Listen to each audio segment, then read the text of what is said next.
তারপর এখন slip note দিয়ে এই কর্নারে চলে আসব। প্রত্যেকটার ভিতর দিয়ে নিয়ে গিয়ে এইভাবে স্লিপ নোট দিয়ে আমি কর্নারটাতে চলে যাব।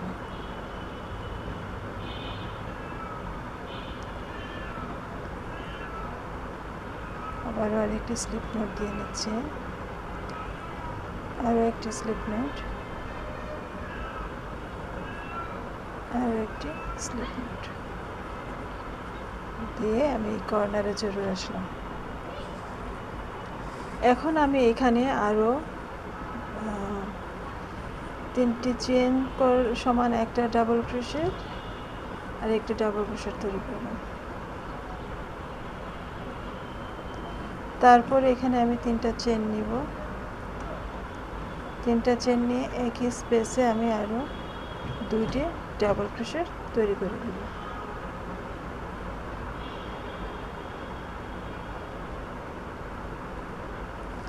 তো এই লাইনে আমি নতুন আরেকটা কাজ করব, সেটা হচ্ছে গিয়ে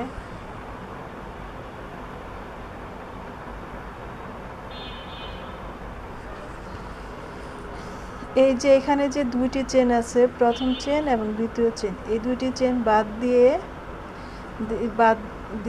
দিয়ে আমি তৃতীয় চেন থেকে কাজ করব। তো এর জন্য এখানে আমি 2টি ডাবল ক্রোশেট দিয়ে নিচ্ছি, দুটি চেন নিয়ে নিচ্ছি, 2টি চেন করে নিয়েছে। এখন প্রথম চেন এবং দ্বিতীয় চেন দুটিকে বাদ দিয়ে আমি তৃতীয় চেন থেকে একটি ডাবল ক্রোশেট তৈরি করে নিচ্ছে এবং তারপরের চেনে আরেকটি ডাবল ক্রোশেট এবং তারপরের চেনে আরও একটি ডাবল ক্রোশেট। তারপরে এই যে লাস্ট চেনটাতেও আরও একটি ডাবল ক্রোশেট তৈরি করে নিচ্ছি। এখন আমি এখানে কর্নার তৈরি করে নিব। 2টি ডাবল ক্রোশেট, 1 2, 2টি ডাবল ক্রোশেট নিয়েছি। এখন আবার আমি এখানে 3টি চেন তৈরি করে নেব। এটা আমার 3rd রাউন্ডের কাজ চলছে। এখানে আমি আরও 2টি ডাবল ক্রোশেট তৈরি করে নিচ্ছি। তৈরি হয়ে গেল আমার একটি কর্নার।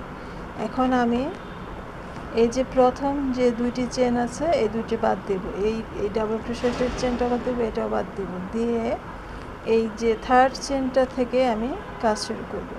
এখানে একটি ডাবল ক্রোশ দিয়ে নিচ্ছে, তারপরের চেনে আরেকটি ডাবল ক্রোশ এবং তারপরের চেনে